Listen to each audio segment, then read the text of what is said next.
Assalamualaikum warahmatullahi wabarakatuh. Alhamdulillahi rabbil alamin, wassalatu wassalamu ala asyrafil anbiya'i wal mursalin, Sayyidina wa maulana Muhammadin wa ala alihi wa ashabihi ajmain, amma ba'du. Jamaah salat zuhur yang dirahmati Allah SWT, kita bersyukur kepada Allah SWT. Sampai hari ini kita masih diberikan nikmat oleh Allah SWT, yaitu nikmat kesempatan untuk memperbanyak amal soleh dan nikmat kesempatan untuk meminta ampun kepada Allah SWT. Orang yang paling beruntung adalah orang yang dia panjang umurnya dan banyak amalnya. Oleh yang paling rugi adalah orang yang panjang umurnya dan buruk amalnya. Semoga Allah memberikan kita keistiqomahan agar kita tetap dalam amal soleh. Hadirin jamaah sholat duhur yang dirahmati Allah, akhir-akhir ini kita mendapatkan banyak informasi yang menyedihkan terkait orang-orang yang sudah putus asa. Salah satu diantaranya adalah ketika ada seorang ibu yang depresi, kemudian dengan tega membunuh kedua anaknya, waliyadzubillah. Dan juga masih banyak terjadi orang-orang yang dia bunuh diri karena pinjaman online. Berita-berita ini sungguh mengiris hati kita dan kita khawatir juga terhadap diri kita maupun keluarga kita. Apa sih sebetulnya yang menimpa mereka? Apa sih sebetulnya yang menimpa zaman ini? Maka penting bagi kita jamaah rahmatullah untuk mengetahui kondisi hati kita, kekuatannya dan bagaimana menjaganya. Karena hati itu adalah raja. Ya, idza fasadat fasadal qulub. Kalau hati itu rusak, fisik itu sudah ngikutin rusak. Kalau hati itu baik, fisik juga akan ngikutin baik. Maka yang hilang di antara kaum muslimin kebanyakan saat ini adalah rasa tawakal yang tinggi kepada Allah Subhanahu wa taala. Ya. Rasa tawakal inilah yang harus kita pupuk di dalam diri kita dengan sebenar-benarnya. Apa maksudnya tawakal? Ya. Tawakal itu wakala yuwakilu, tawakulan berasal dari kata wakal, ya wakil. Jadi kayak kita ini seorang wali santri, kita tuh merasa tenang karena di belakang kita tuh ada backup wali santri. Ya, kita ini seorang murid, ya punya tenang, ada yang memberikan biaya pendidikan, ada yang memberi makan, ada yang mengasuh kita, makanya kita tenang. Ya, ada wakil kita. Makanya tawakal itu adalah menyandarkan diri, pasrah kepada Allah Subhanahu wa taala, yakin ya kepada Allah Subhanahu wa taala, itu tawakal. Makanya ketika seseorang bertawakal, dia akan merasa tenang jamaah rahmatullah. Satu hadis Nabi Muhammad SAW terkait tentang tawakal dari Umar bin Khattab radhiyallahu taala anhu, ya, saya mendengar Rasulullah SAW bersabda, andai kata engkau sekalian itu suka bertawakal kepada Allah Ta'ala dengan sebenar-benarnya tawakal, haqqa tawakkuli, niscaya dia akan memberikan rizki kepadamu sebagaimana dia memberikan rizki kepada burung-burung. Burung berangkat perutnya kosong, sore hari kembali dengan perut yang terisi penuh. Ya, jadi di sini penjelasan hadisnya adalah yang pertama,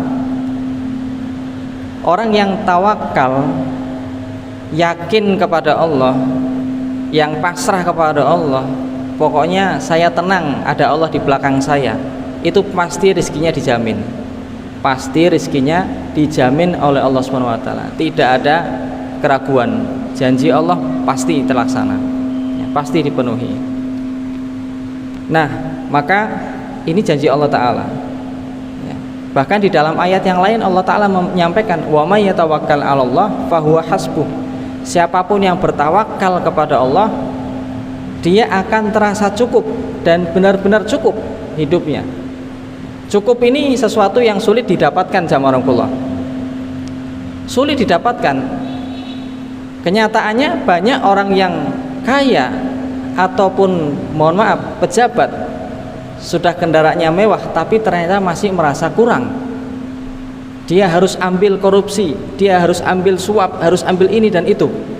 Ya, nyatanya untuk seseorang itu bisa merasa cukup itu ternyata tidak mudah. Tapi mungkin ada orang yang ya dia mungkin hanya kendaraan sepeda atau dan lain sebagainya. Saya tidak membandingkan tapi memberikan contoh ya. Tapi kehidupannya nikmat dan dia bisa menikmati ya sebuah gorengan, dia bisa menikmati semangkok mie ayam dan hidupnya tenang damai. Kenapa seperti itu? Karena merasa cukup ya. Jadi kadang-kadang sulit untuk seseorang itu merasa cukup. Nah, bagi orang-orang yang hatinya itu tawakal kepada Allah, dia cukup, akan merasa cukup dalam kehidupan dia dan Allah benar-benar akan memberikan kecukupan. Yang kedua, makna hadis ini ya adalah tawakal yang betul, tawakal yang benar itu adalah dengan berikhtiar, dengan adanya usaha, dengan adanya pergerakan. Ya. Burung dia tidak hanya menunggu, tapi dia berangkat dari satu pohon ke pohon yang lain, cari. Ya. Maka syarat untuk bisa mendatangkan ya rizki Allah seperti burung ini dia harus keluar. Ya. Tidak harus mentereng pekerjaan panjenengan, pekerjaan kita semuanya. Ternyata ya ada, hanya orang jualan cacing sukses, hanya ada yang jualan ini berhasil, hanya ada yang modal ngomong di sosial media ternyata juga dapat rizki yang banyak.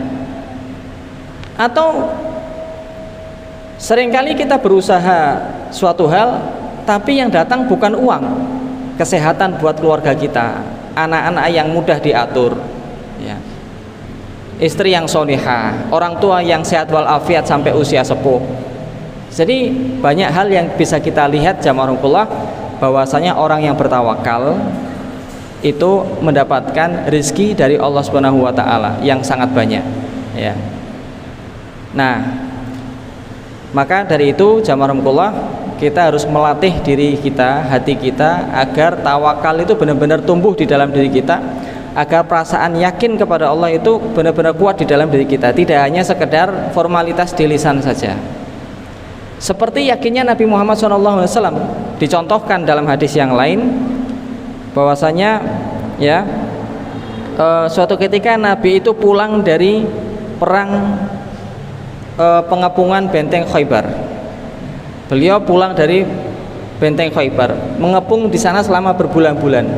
Para sahabat itu sampai membalut kakinya dengan kain karena luka, batu-batu, kena batu dan lain sebagainya ya. Maka ketika itu ada sebuah kelompok yang ingin memberontak Rasulullah SAW. Nabi serta para sahabat langsung menuju tempat tersebut dengan kaki yang dibalut luka. Kaki yang dibalut luka dengan kain maka disebut dzatur riqaq, yang mempunyai balutan di kakinya. Nah, ketika pulang dari penyerangan tersebut, Nabi itu tidur di bawah sebuah pohon yang rindang. Beliau tidur sallallahu alaihi wasallam, pedangnya digantung di atas pohon.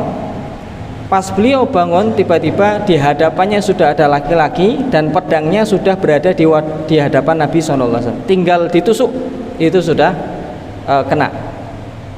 Tapi orang ini mengatakan, sekarang siapa yang akan menyelamatkanmu dari pedang ini? Siapa yang akan menyelamatkanmu dari saya? Maka Nabi dengan keyakinan yang kuat ya, contoh untuk kita semuanya, mengatakan Allah ya.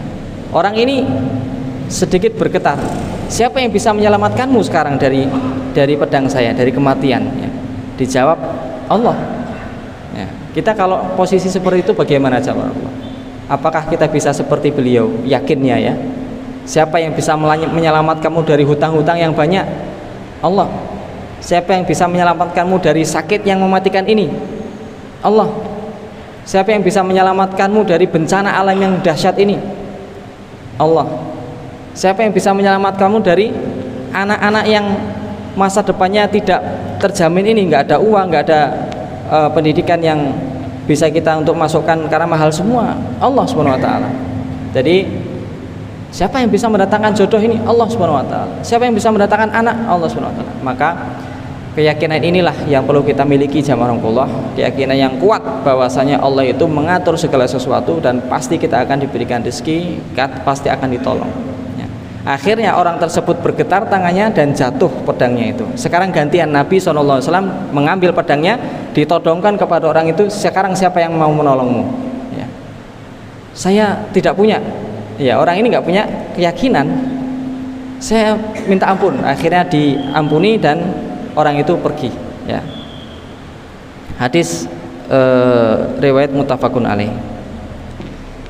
Dan inilah siang hari ini jamaahullah, ya, satu hal penting yang perlu kita miliki di dalam hati kita, rasa tawakal yang kuat kepada Allah Subhanahu wa taala, yakin akan jaminan Allah taala, yakin dengan pertolongan Allah Subhanahu wa taala.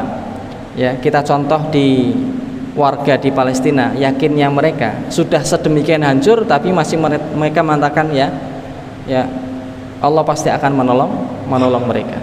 Ya, jadi inilah jamaahullah contoh kehidupan nyata tentang orang-orang yang kuat hatinya, tawakalnya kepada Allah begitu sangat tinggi. Jangan sampai kita menjadi manusia yang diuji sedikit sudah lemah, putus asa, bunuh diri waliyadzubillah, melakukan mudah emosi dan sebagainya. Maka ya mari kita ya melatih diri kita, khotib pribadi dan juga panjenengan semua jamaah untuk bagaimana ya memupuk rasa tawakal yang kuat kepada Allah Subhanahu wa taala. Gimana caranya? Dengan cara mengenali Allah lebih dekat, mengenali Allah lebih jauh, dan jangan tinggalkan kewajiban kita, ibadah-ibadah kita kepada Allah Subhanahu wa taala. Insyaallah sedikit demi sedikit perasaan tawakal yang kuat akan muncul di dalam diri kita. Hadanallahu yakum, kurang lebihnya mohon maaf. Billahi taufiq wal hidayah. Subhanakallahumma bihamdika asyhadu an la ilaha illa anta astaghfiruka wa atubu ilaik. Assalamualaikum warahmatullahi wabarakatuh.